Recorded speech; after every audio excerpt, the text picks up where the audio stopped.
What's going on, guys? Welcome back to my channel. In today's video, I am ranking my chosen box set for the month of November, which is the Hunger Games franchise. Now, the reason why I chose this franchise, I do have a couple of reasons.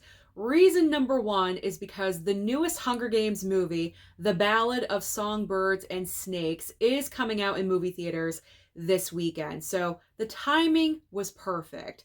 Another reason is because, and the bigger reason actually, is because I received this box set from Lionsgate like 2 years ago. It was the very first thing I ever received from Lionsgate, and I still haven't watched it. So I needed to get into this, and I'm really happy that I finally did, because overall, I really enjoyed the franchise. There's pros and cons with every single movie, but overall, I enjoyed my Hunger Games experience. And I do want to also point out that when I am doing my ranking, I am judging strictly upon the movies because I haven't read any of the books. So I'm not really sure how accurate the movies are to the books. I'm assuming probably very accurate because I was watching behind the scenes special features and they were trying to be as accurate as possible from book to movie, but I'm going just by the movies because I have no knowledge of the books and what was in there. So we got to get started with this ranking. Let's get into this.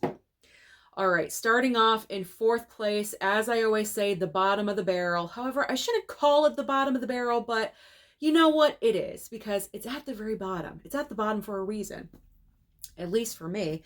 And it is, you can't really tell by the steelbook, but this is Mockingjay Part 1. The reason why Mockingjay Part 1 is at the bottom for me is because out of all four of the movies, I feel like Mockingjay Part 1 has the least amount of physical action happening in this movie. There's a lot of setup. We are in a brand new world, a brand new district. We have District 13 that we didn't even know was happening under the ground. We have a brand new president. We have Julianne Moore as President Coin. There's a lot of brand new characters being introduced, and it's a lot. There's a lot of plotting, a lot of planning of what's going to happen in the second half of this franchise, because we have the first Hunger Games movie, we have Catching Fire, which is kind of like a repeat of one. I will get to that when I talk about Catching Fire. But then we have the Mockingjay movies, and the Mockingjay movies moves the franchise in a different direction because no longer are we focused on the games itself, but it's more about the districts uprising and taking over President Snow and the Capitol. They don't want the Hunger Games anymore. It is barbaric. It is barbaric. It's horrible, even though this is make-believe, but I can't even imagine living in a world like this. So the reason why Mockingjay Part 1 is truly at the bottom is because this movie is well over 2 hours, and there's really not a lot to keep the attention because when action is happening in front of me, I'm invested, but there's a lot of talking in this movie. It's talk, talky, all talking, not a whole ton of action. So that is the reason. That is the reason that this movie is at the bottom for me. If there was more action happening, it could be fluctuating. I'm not really sure, but as of right now, Mockingjay Part 1 is in fourth place. Okay. So moving on to third place, we have Mockingjay Part 2. And the reason why Mockingjay, can you tell which half I really enjoyed more? Mockingjay Part 2 is in third place because, I don't know, it just, the second half of the franchise with the Mockingjay films just gets really dark. Really, really dark, really, really grim. It's depressing. There's just not really a lot to be happy about. I mean, there really isn't a lot to be happy about in the entire franchise, trust me, but I feel like with the first couple of movies, there were moments between Katniss and Gale. They had some moments, and Katniss and Peeta, and it just felt like with the second half of the franchise, nothing was positive. Everything was depressing. Everything was grim.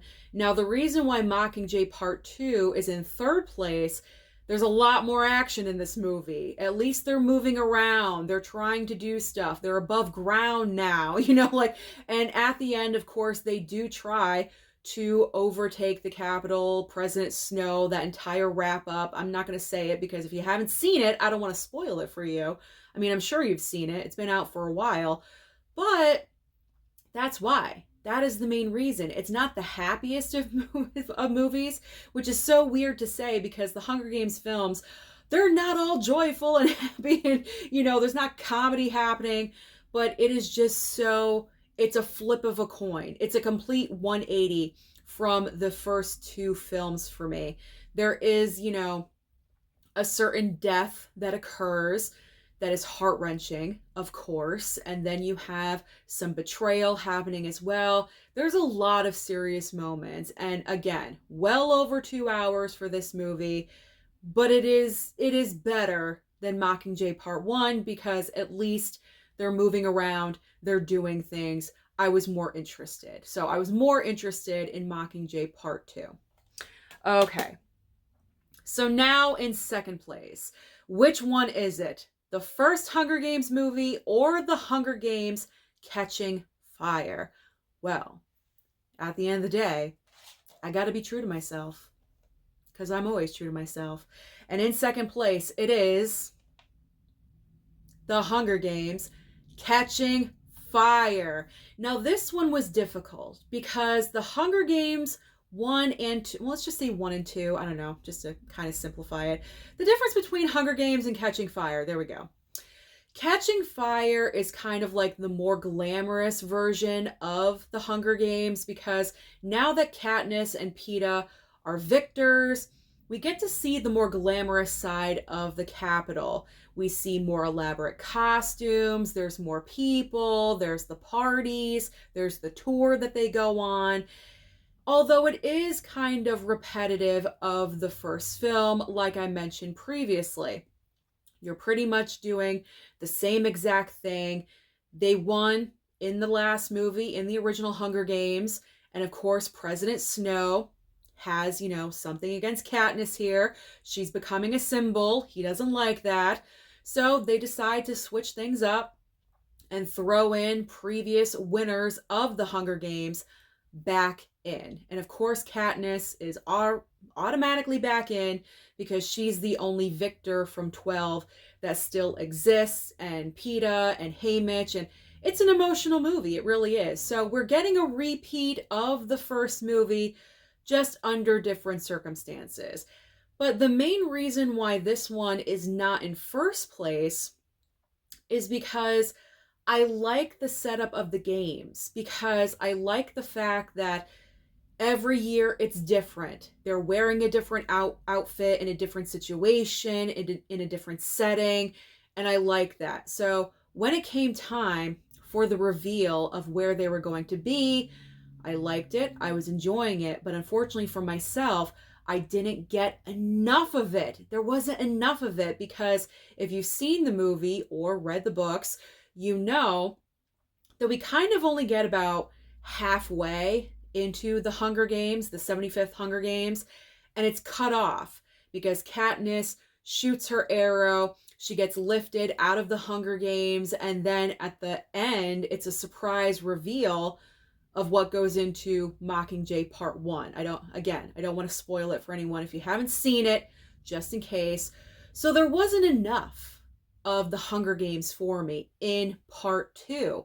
I would have liked to have seen an entire game all played out, and then at the very end, if there's like maybe 4 contestants left, they do what they do and the movie ends. But I was kind of like, we didn't get to see a whole game play out.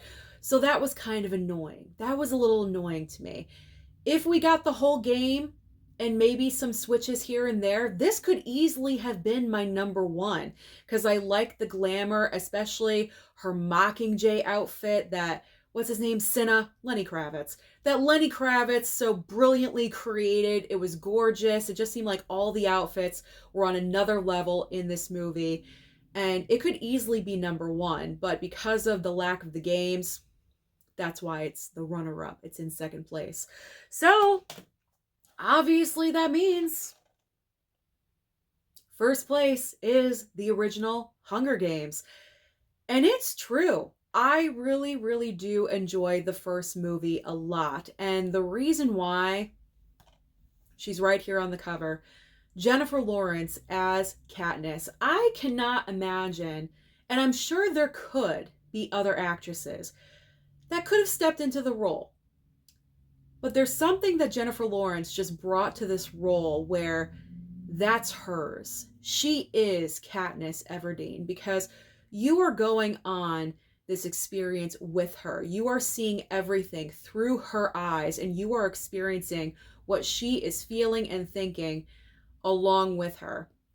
And it's crazy, because I can't even imagine living in a world where you're thrown into a Hunger Games situation where you have to annihilate everyone so you can survive. That is so barbaric and so incredibly mean. I know this is all made up and it's fake, but it's crazy. Totally crazy. So she is the main reason why I love the first Hunger Games so much and why it's my number one in the ranking. But also with the first movie, I feel like there's more emotion.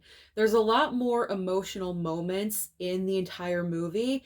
There are emotional moments in the entire franchise. Don't get me wrong. There's several. There's a lot. But I feel like in part one, in the first movie, I'm calling it part one. I'm not really sure why. But in the first movie, I just feel like there are more significant, impactful emotional moments. The number one being when she volunteers for her sister. When she screams, "I volunteer as tribute," you feel that, like your spine tingles when she does that, because you know her sister would never, ever survive. So her stepping up and taking her sister's place is the first significant emotional moment. And then when we're actually in the games, and the entire scene with Rue, when Rue passes away, she creates her little grave and all the flowers everywhere, and she creates a little moment for Rue. That just separates Katniss from every other person in the Hunger Games, because no one else would ever do that.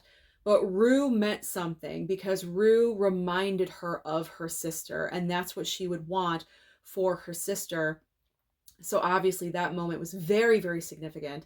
And then her, the signal with going like this, and that started Katniss being a symbol of hope, becoming the Mockingjay eventually later on in the movies.